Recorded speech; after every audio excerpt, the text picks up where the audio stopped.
Vous êtes sur votre émission Appel Coach Amina. J'espère que vous êtes plein d'énergie. J'en profite pour dire Dewe Nati à tous ceux qui nous écoutent.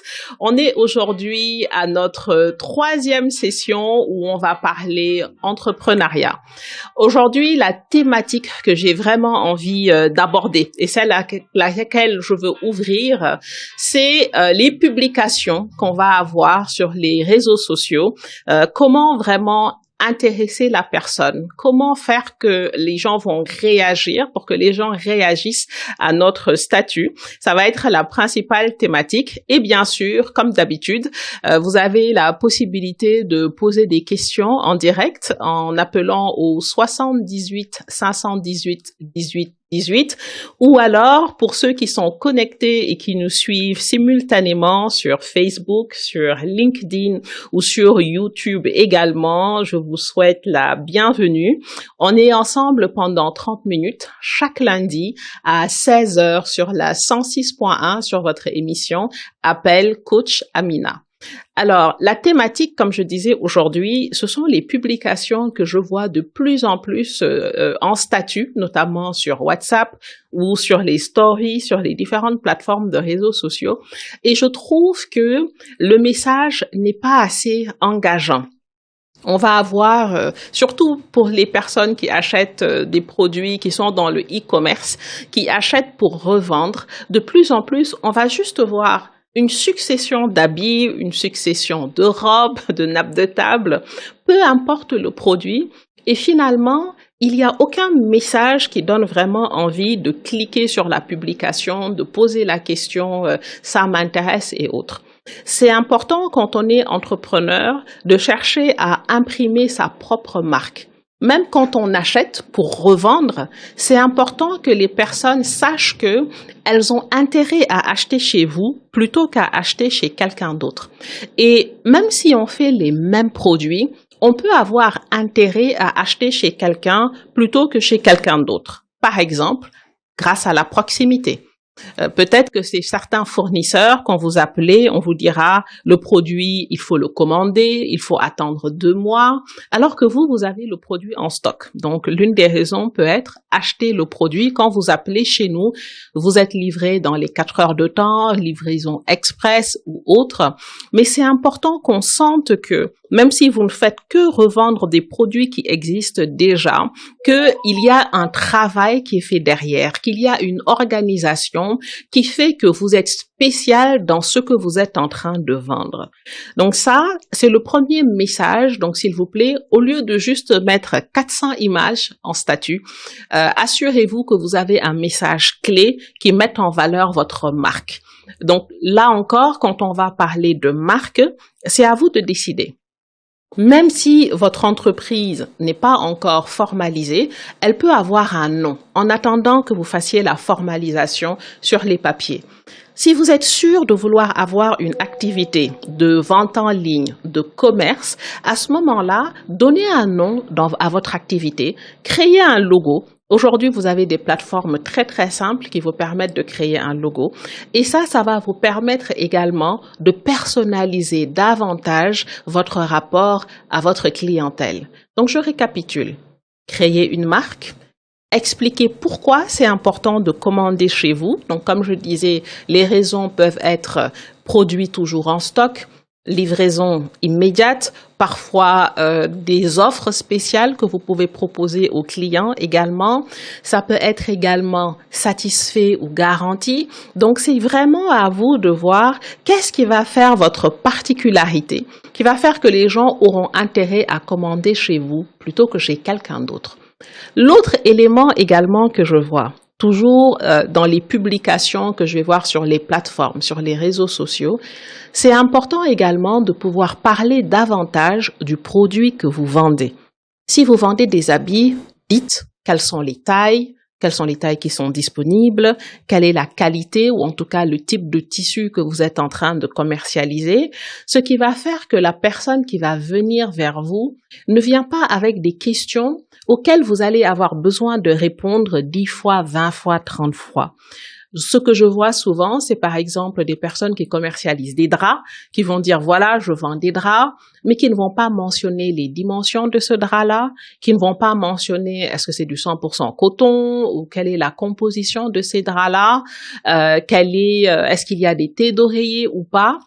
Donc, c'est important, même quand vous mettez des images, de pouvoir préciser. Voilà le produit, voilà les caractéristiques du produit et n'ayez pas peur de mettre le prix également. Qu'est-ce que ça va faire? Au lieu d'avoir peut-être 30 personnes qui vont vous écrire et seulement 5 personnes qui vont acheter, en ayant donné toutes ces informations-là à l'avance, ça fait que la personne qui vient vers vous, la personne qui va vous contacter sait exactement pourquoi elle vous contacte, sait exactement qu'elle est prête à acheter ou alors à négocier. Ça, on peut pas l'empêcher, on est encore au Sénégal. Donc, mais au moins, vous savez qu'il y a un intérêt qui est là, un intérêt qui est réel au moment où la personne vous contacte et vous allez directement à l'essentiel. Donc ça, c'est vraiment la base. Le minimum au moment où vous décidez de commercialiser vos produits, de les présenter, que ce soit sur vos statuts ou sur vos différentes plateformes. Ensuite, pour ceux qui souhaitent aller plus loin, le deuxième point que je veux aborder et qui est important, c'est un outil qu'on néglige énormément et qui est aujourd'hui le WhatsApp Business. Alors, la principale différence entre le WhatsApp classique et le WhatsApp Business, c'est que vous avez la possibilité d'enregistrer des messages. Alors, le fait de pouvoir enregistrer des messages fait que déjà, dès que la personne vous écrit, vous avez des messages automatiquement enregistrés. Vous n'êtes pas en train de saisir la même information. En un clic, vous avez la possibilité de répondre. Ça, c'est un premier avantage de WhatsApp Business. Un autre avantage de WhatsApp Business également, c'est la possibilité de pouvoir créer un catalogue. Donc, là encore, vous avez cette option qui est disponible sur WhatsApp Business. Je vais récapituler sur ces différents points-là. Donc, on se rappelle, on a une marque, même si on n'a pas encore formalisé, c'est le premier point, c'est important. Ensuite, après avoir créé la marque, on choisit de décrire le produit. Quel est le niveau de détail qu'on va mettre sur nos produits en termes de description pour que le client soit informé? On n'hésite pas à mettre le prix du produit, ce qui fait que dès que la personne nous contacte, elle a également toutes ces informations-là et elle nous permet de gagner du temps. Donc, pour tous ceux qui écoutent ce message-là ou cette émission aujourd'hui, j'espère que parmi vous, vous n'allez plus juste publier des photos de produits sur WhatsApp sans aucune information.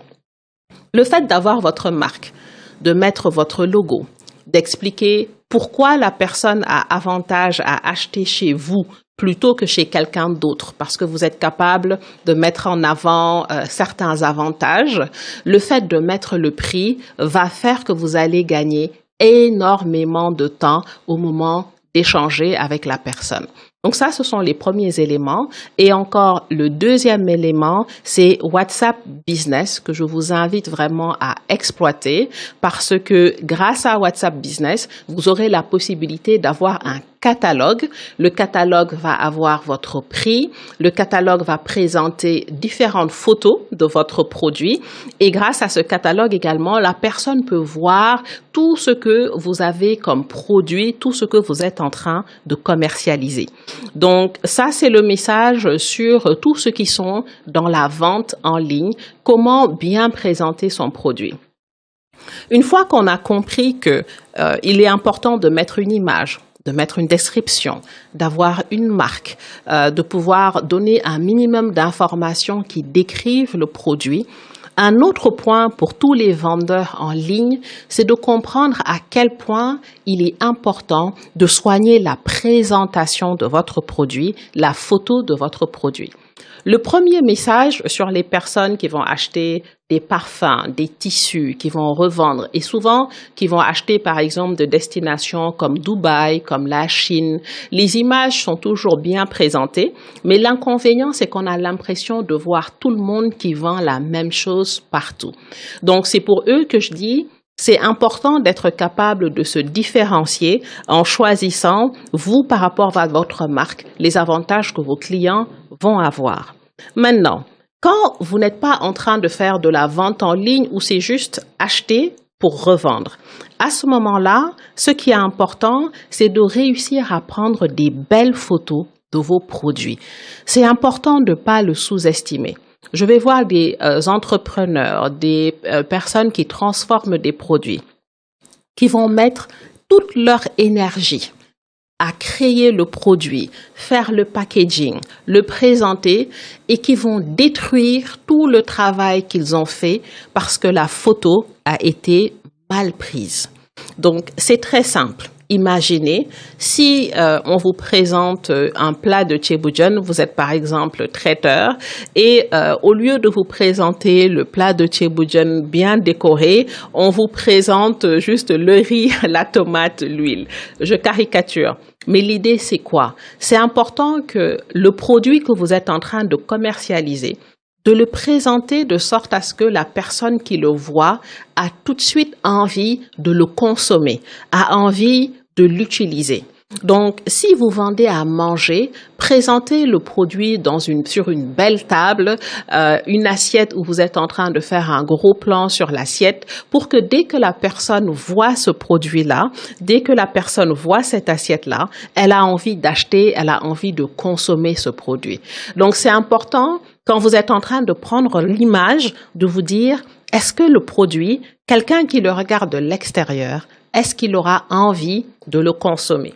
Parfois, peut-être que ça vous est déjà arrivé, vous voyez un produit, vous n'en aviez pas forcément envie, mais c'est tellement bien présenté que subitement, vous le trouvez irrésistible. Donc, c'est extrêmement important de soigner la présentation quand vous faites des images. Alors, comment on fait pour soigner la présentation? Déjà, on va se demander à qui le produit est destiné. Pour qui est-ce que je veux rendre ce produit encore plus appétissant ou encore plus irrésistible? Donc, c'est important de vraiment vous mettre dans la tête de la personne qui doit utiliser ce produit-là. Alors ici, l'exemple que je vais prendre, je vois Kewe qui dit que c'est comme si c'est à elle que je parle. Je vais prendre un exemple. On a beaucoup de personnes qui sont dans la transformation de produits et qui font par exemple du mil, du tchakri, etc. Et l'image typique qu'on va voir, c'est le sachet de tchakri. On est d'accord que voir une belle assiette avec le tchakri, le lait, etc., qui donne tout de suite envie de manger de ce tchakri-là, va être beaucoup plus appétissant que voir le produit avec le sachet comme ça. Donc, quand je parle de rendre le produit appétissant, irrésistible, c'est des images de cette nature-là. Le produit, il est destiné à qui? Il est destiné à quoi? C'est la question qu'on va se poser. Et si on sait que le produit, il est destiné à être mangé, il est destiné à être mangé par qui? Dans quelles circonstances? Et à ce moment-là, c'est là que vous allez réussir, en vous mettant à la place de la personne qui doit consommer ce produit, la mettre dans un état où elle a envie, où elle se voit elle-même en train d'utiliser le produit, en train de le consommer. Donc, l'image est extrêmement importante. Et je vois une question de Salimata qui dit « Est-ce une bonne idée de mettre le prix? Parce qu'en général, si on affiche le prix, ça fait fuir les clients. » Alors, c'est une très bonne question. Le client, c'est important de savoir que selon le prix que vous allez mettre, oui, il y a des clients qui vont se dire c'est beaucoup trop bas, le prix, s'il est aussi bas, c'est que c'est pas un produit de qualité. Un autre client va se dire, à ce prix-là, c'est absolument trop cher, c'est pas raisonnable d'acheter à ce produit-là. Donc, ce que vous voulez, c'est de vous assurer que vous êtes en train d'identifier les personnes qui vont trouver votre produit abordable, intéressant. Donc, quand vous êtes en train de vendre, votre objectif n'est pas de convaincre les gens qui vont trouver que le produit, il est trop cher. Il y a des gens qui ont les moyens d'acheter votre produit, qui vont connaître la valeur, qui vont l'apprécier et qui vont l'acheter, et d'autres qui vont trouver que de toute façon, c'est trop cher. Dans les VSD de Minapro, l'un des exemples que j'avais pris, c'était l'eau. Vous avez des gens qui achètent l'eau importée, vous avez des gens qui vont acheter l'eau Kiren, vous avez des gens qui vont acheter le sachet d'eau. La personne qui achète le sachet d'eau à 50 francs ou à 100 francs va toujours trouver que c'est hors de prix d'acheter, par exemple, la bouteille qui va être à 1000 francs. Ce n'est pas une question de prix, c'est une question d'évaluation. C'est ce profil qui va considérer qu'elle ne peut pas acheter à ce prix-là. Donc, c'est vraiment important de comprendre qu'on ne peut pas vendre à tout le monde. La voix de l'éducation. Alors, je vois une question de Sahir Diagne. Donc, bonsoir. Et pour nous qui vendons du poulet et du chair à nos propres familles et voisins qui font des prêts et quand il faut payer, ils ne payent pas à temps. Alors, la dernière semaine, je l'ai dit, merci Sahir pour la question. La dernière semaine, je l'ai expliqué. Quand vous vendez un produit, si vous savez que au moment de demander votre argent, vous allez être gêné. Au moment de demander votre argent, vous n'allez pas vraiment oser être super exigeant. À ce moment-là, cette personne, il vaut mieux ne pas lui vendre votre produit. Donc ça, c'est le premier conseil de base, c'est d'expliquer à cette personne-là, écoute, tu es la famille, par rapport à la famille, on a des relations qui font que je ne peux pas t'amener à la police, je ne peux pas te harceler et autres. Donc, nos relations familiales doivent être vraiment différentes de cette activité professionnelle de l'entreprise. Donc, c'est important de vraiment faire cette distinction-là. J'ai envie de dire, il vaut mieux dire à cette personne, je préfère acheter et te donner cadeau que de te vendre ce produit-là si demain, ça doit détruire vos relations. Donc, c'est vraiment important à ce niveau-là. L'autre chose que vous pouvez faire, c'est de mettre quelqu'un devant et que ce soit cette personne-là qui vende le produit. Par exemple, si Sahir fait du poulet de chair, il s'associe avec quelqu'un d'autre ou en tout cas, il recrute une autre personne qui, elle, est chargée du recouvrement. Et comme cette personne-là ne connaît pas la famille, ne connaît pas les voisins et autres, elle n'aura pas cette gêne pour dire « paye-moi, c'est le moment de passer à la caisse ». Mais je vois beaucoup de business aujourd'hui qui ont échoué parce que des gens ont placé la marchandise, c'était je te paye demain, je te paye dans une semaine et qui n'ont jamais pu recouvrer leur argent et à la fin parce qu'elles étaient gênées. Donc c'est vraiment important, si ça doit vous gêner de faire le recouvrement, ayez une conversation franche avec cette personne-là, expliquez-lui que vous ne pouvez pas lui vendre à crédit parce que ça va impacter demain vos relations. Ensuite, j'ai une question de Lamine Touré. Qui dit « Je vends des produits thaïlandais et français, mais mon problème est que la situation géographique d'emplacement, les prix, ensuite également sur cette problématique-là. » Donc, je vois que les questions bougent. Alors, quand on parle de situation géographique et du prix, c'est important avant même de commander le produit, de savoir à qui vous avez l'intention de le vendre. Si vous savez que votre cible, elle correspond à une certaine catégorie socio-professionnelle et que vous êtes par exemple dans la banlieue et que votre cible ne vient pas acheter, ne vient pas vous trouver à un emplacement, c'est ici l'occasion d'exploiter les réseaux sociaux. Vous pouvez avoir n'importe quel emplacement, mais l'image, la manière dont vous allez présenter les produits, la manière dont vous allez présenter votre catalogue, je parlais du catalogue sur WhatsApp tout à l'heure, les photos que vous allez utiliser vont suffire à rassurer le client qui va être prêt à commander pour se faire livrer. Mais ces différentes questions-là, c'est important de se les poser. Comment je vais toucher les gens? Comment ils vont avoir accès à mes produits? Où est-ce que je vais les trouver? C'est important de se poser ces questions et d'y répondre avant de commander le produit. Parce qu'une fois que vous avez commandé le produit et qu'il est là présent et que maintenant vous avez du mal à l'écouler, c'est là que vous avez du stress, vous avez des problèmes de trésorerie et autres qui vont se présenter à ce moment-là. Je vois... si ta place n'est pas très visible vis-à-vis de la clientèle à rechercher.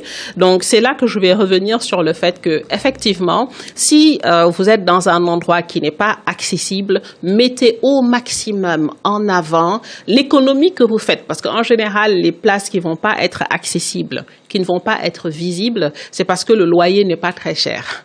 Dès que le loyer est plus cher, en général, on n'a pas de problème pour être accessible, pour être visible. Donc, si l'économie que vous faites par rapport au loyer, c'est l'argent que vous allez mettre et que vous allez investir sur votre image. Quand je dis votre image, vous allez prendre des photographes professionnels qui vont vous faire de très belles photos de vos produits. Vous allez investir sur la mise en page de vos pages sur vos réseaux sociaux. Donc, si vous êtes sur Instagram, si vous êtes sur Facebook, avoir vraiment une page qui fait que quand on la voit, on sent tout de suite la différence. Et donc, vous allez davantage mettre l'accent sur votre présence sur les réseaux sociaux qu'inviter les gens à se déplacer. Le message ici sera on vous retrouve où que vous soyez et ça va permettre de compenser un peu cette difficulté sur les réseaux sociaux. Ensuite, alors je vois une autre question de Kewe pour les catalogues et photos. Est-ce que ça ne risque pas de constituer une dépense énorme pour les activités qui prennent du temps et pour les nouveaux produits? Alors, ce qu'il faut savoir, c'est que c'est quelque chose que vous allez faire une fois. Même avec votre iPhone ou un autre téléphone, vous êtes capable de prendre des très belles photos. Ça ne coûte pas forcément cher de prendre des photos professionnelles. Vous avez plusieurs niveaux, bien sûr. Vous avez aujourd'hui des offres que je vois sur les réseaux sociaux qui vous permettent vraiment donc, excusez-moi, j'ai été interrompue. Donc, je disais, vous avez la possibilité, sur vos photos, le premier niveau, c'est les prendre vous-même. Quand j'ai commencé les vidéos, on me disait, oui, ça peut coûter cher de prendre un vidéaste professionnel. Vous avez la possibilité de, faire appel à un professionnel, mais vous pouvez également commencer tout seul avec vos propres images et vous pouvez déjà faire une grande différence quand vous soignez ce point-là. Donc, Kewe, j'espère que ça répond à la première question. Sinon, n'hésite pas à préciser. On va faire une pause de 20 secondes sur la radio. Et donc, sur la radio, on revient dans 20 secondes. Et en attendant, sur le live, vous avez la possibilité de poser des questions. Vous écoutez Radio École, la voix de l'éducation. Vous écoutez Radio École. Vous écoutez Radio École. Alors, on est de retour à l'antenne et je vois une question de mon cher Saadadia. Comment identifier un partenaire loyal et sûr? Quel mécanisme pour sécuriser son business quand on est en partenariat? Quand on est en partenariat. Alors, le premier conseil que je partage avec les personnes qui veulent aller en association, en partenariat, c'est trouver un bon avocat. Même si c'est quelqu'un qui est proche de vous, même si c'est la famille, allez directement en discutant, en échangeant avec un avocat qui va permettre de vous poser les bonnes questions. D'attirer votre attention sur des choses auxquelles vous n'avez pas pensé tout de suite. L'avantage d'avoir un avocat, c'est que l'avocat a l'expérience, il a vu énormément de partenariats passés, il saura vous permettre d'anticiper sur un certain nombre de choses. Au début, quand on veut se lancer en partenariat, on pense uniquement au bon moment, à ce qu'on va faire ensemble et autres. On ne pense pas au conflit.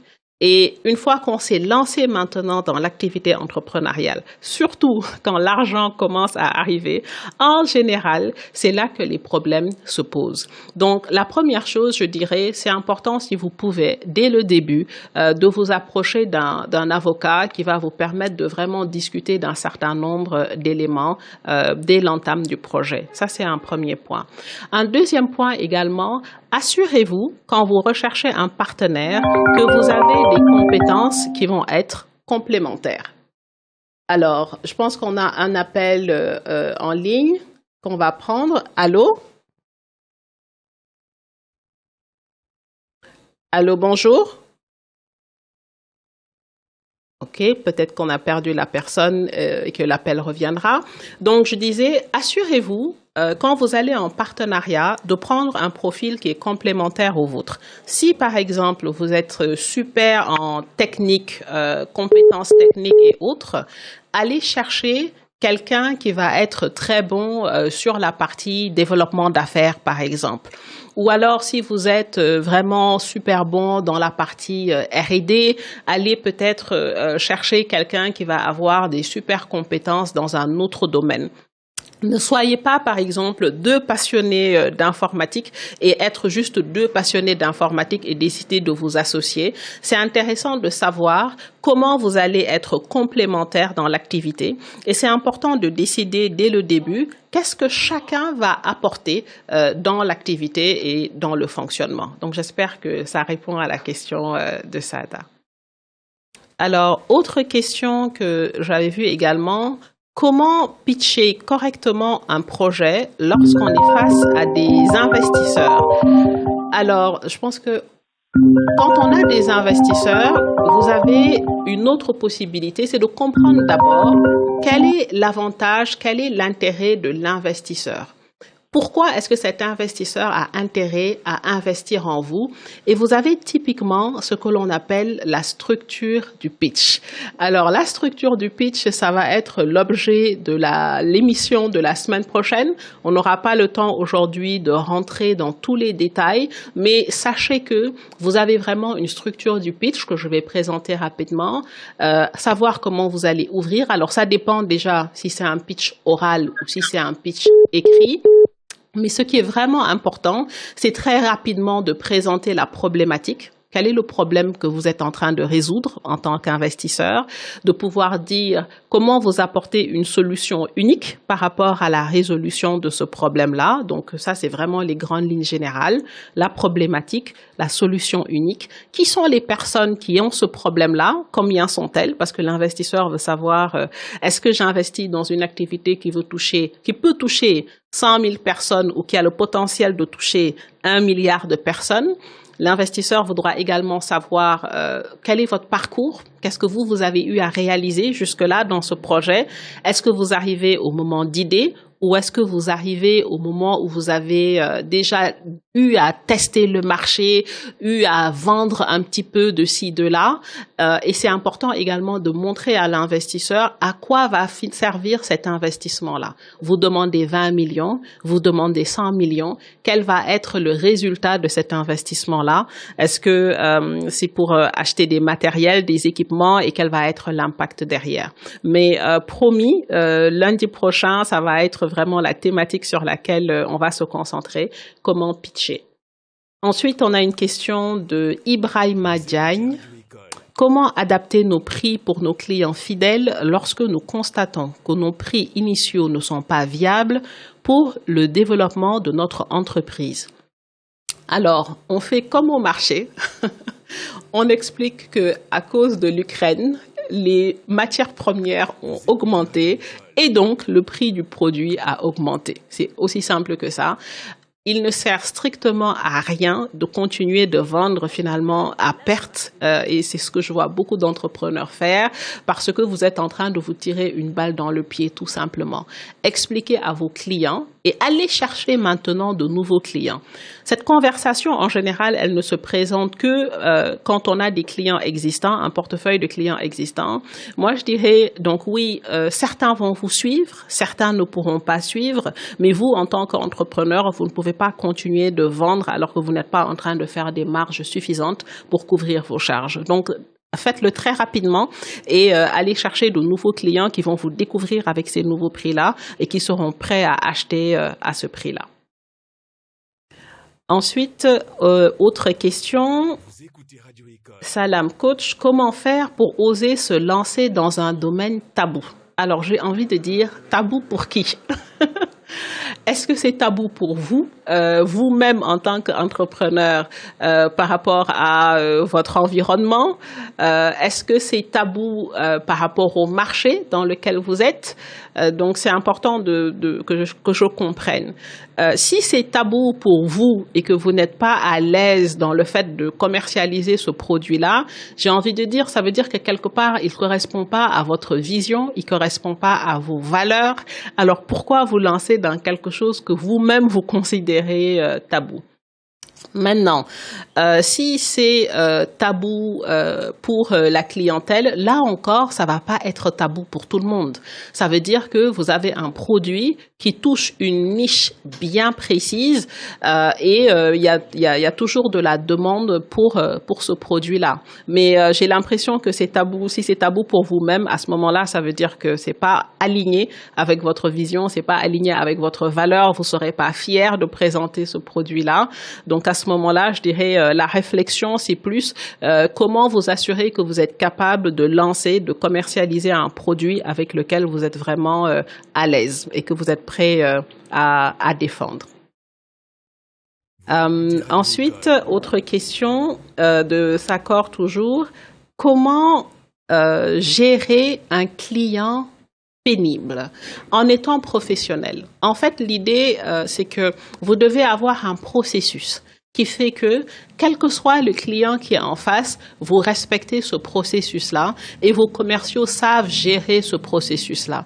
C'est la raison pour laquelle, souvent, dans des pays comme les États-Unis, où les gens n'hésitent pas à poursuivre et autres, vous avez des protocoles qui sont respectés, des scripts qui sont respectés. C'est un peu quand vous appelez les opérateurs, quand vous essayez d'appeler les opérateurs de centre d'appel et qu'ils vont vous poser exactement les mêmes questions. Il n'y a pas de différence. Et donc, les personnes que vous allez former dans votre équipe doivent apprendre et doivent connaître à l'avance les réponses pour gérer ce client-là.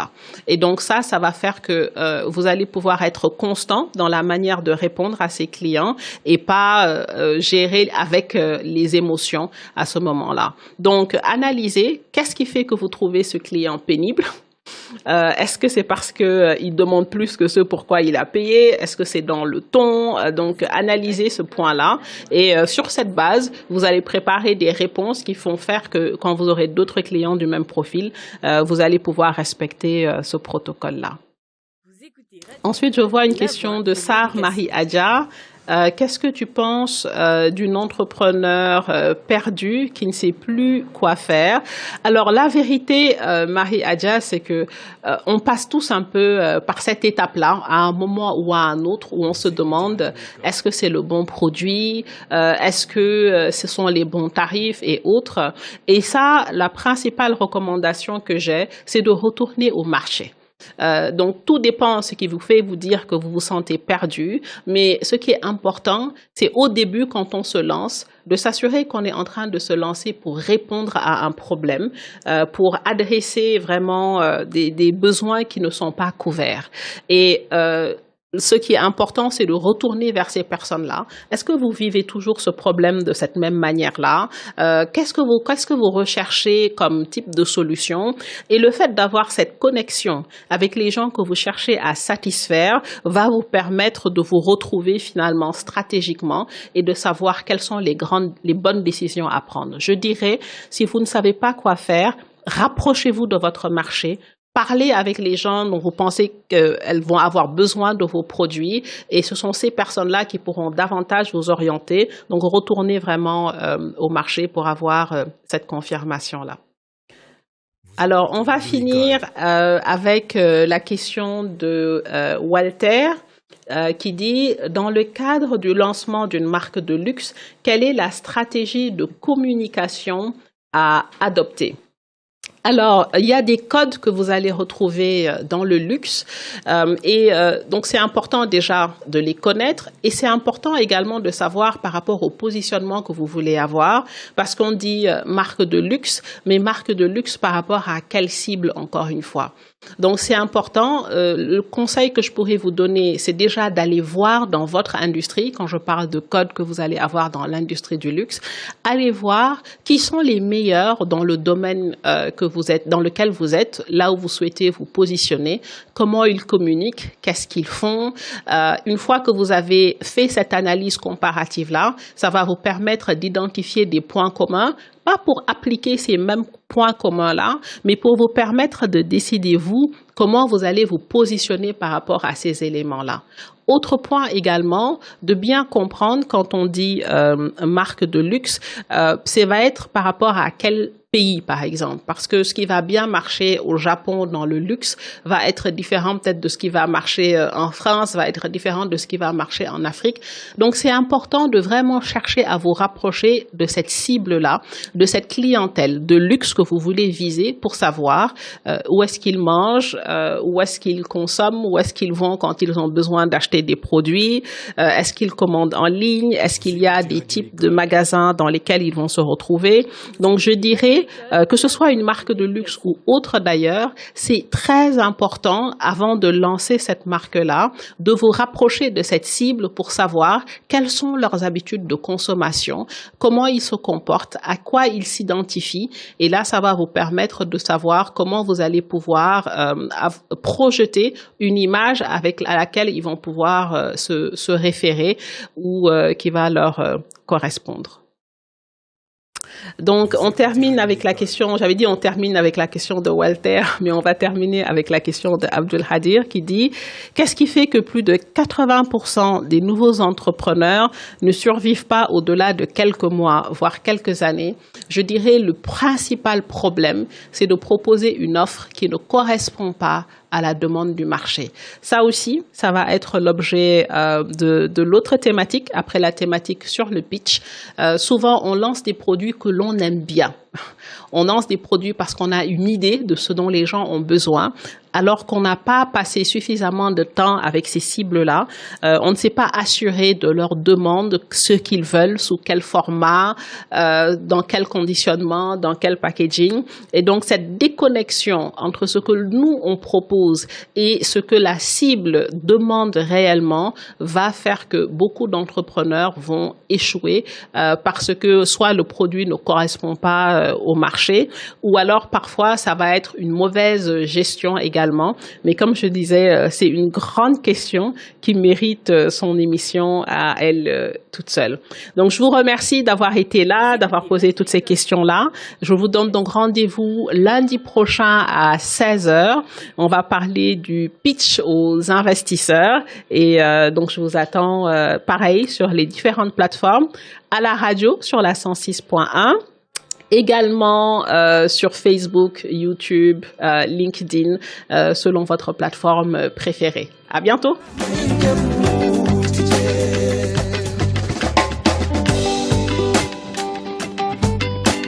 Radio École, la voix de l'éducation. Vous écoutez Radio École, la voix de l'éducation.